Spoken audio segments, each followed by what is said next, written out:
নমস্কার, কলকাতা টিভি ডিজিটালে আপনাদের সকলকে স্বাগত। কুণাল ঘোষকে 2000 টাকা জরিমানা করল কলকাতা হাইকোর্ট।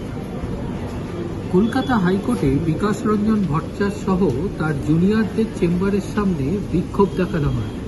সেই বিক্ষোভকারীদের যারা ছিলেন তাদের বিরুদ্ধে কলকাতা হাইকোর্টে একটি স্বতঃপ্রণোদিত মামলা দায়ের হয়। সেই মামলায় আদালত অবমাননার মামলায় শুনানি চলছিল কলকাতা হাইকোর্টের প্রধান বিচারপতির করে দেওয়া বৃহত্তর বেঞ্চে।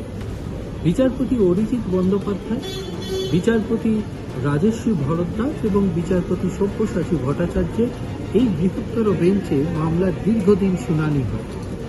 সেখানে বারবার প্রশ্ন ওঠে যে যারা বিক্ষোভ দেখিয়েছিলেন তাদের কাছে তারা কুণাল ঘোষের সম্পূর্ণভাবে উস্কানিমূলক বক্তব্যের প্রেক্ষিতেই তারা এই বিক্ষোভ দেখিয়েছিলেন। নিয়োগ দুর্নীতি মামলায় তারা কিন্তু জড়িত ছিলেন, অর্থাৎ ওই মামলার সঙ্গে সংযুক্ত যারা অভিযোগ বিক্ষোভ দেখিয়েছিলেন তারা এই আইনজীবীদের প্রতি শুধুই নয়, সে তৎকালীন বিচারপতি বিশ্বজিৎ বসুর পোস্টার নিয়েও কিন্তু তারা বিক্ষোভ দেখান এবং বিভিন্ন মন্তব্য করেন, যাতে ক্রুদ্ধ হয় কলকাতা হাইকোর্টের এই বৃহত্তর বেঞ্চ। আজ এই বৃহত্তর বেঞ্চ তার নির্দেশিকায় পরিষ্কার জানিয়ে দিল যে ধরনের ঘটনা ঘটেছে তা কাম্য নয়।